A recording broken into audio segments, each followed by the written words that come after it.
ও মাহারা ছেলেরা, বাপারা ছেলেরা, শুক্রবার জুমার দিনে মায়ের কবরের পাশে দাঁড়িয়ে যাও।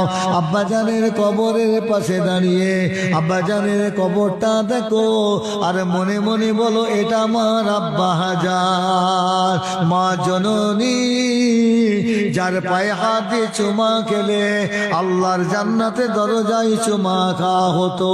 যে মা জননীর মুখের দিকে তাকালে আল্লাহ পাকের কবুল হজের সওয়াব পাওয়া যেত।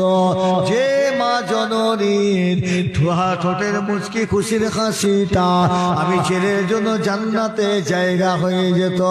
যে মা জননী বুকের দুধ খাইয়ে আমাকে লালন পালন করলো, যে মা ঘৃণা করলো না, আমি পিসাব করেছিলাম ছোটবেলায়, পায়খানা করেছিলাম, মা আমার ঘৃণা না করে মেতরের মতন খাবার হাত দিয়ে মা আমার পায়খানা পিসাব পরিষ্কার করে, মা আমার গোসল করিয়ে গা ধুয়ে মা আমার বুকে তুলে আঁচল চাপা দিয়েছিলেন।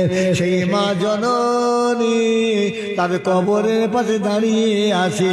আল্লাহ রাসূল বলেন, মাহারা ছেলেরা, বাপারা ছেলেরা, তোমার ওই মায়ের কবরটা দেখো, তোমার ওই বাপের কবরটা দেখো, আর মনে মনে বলো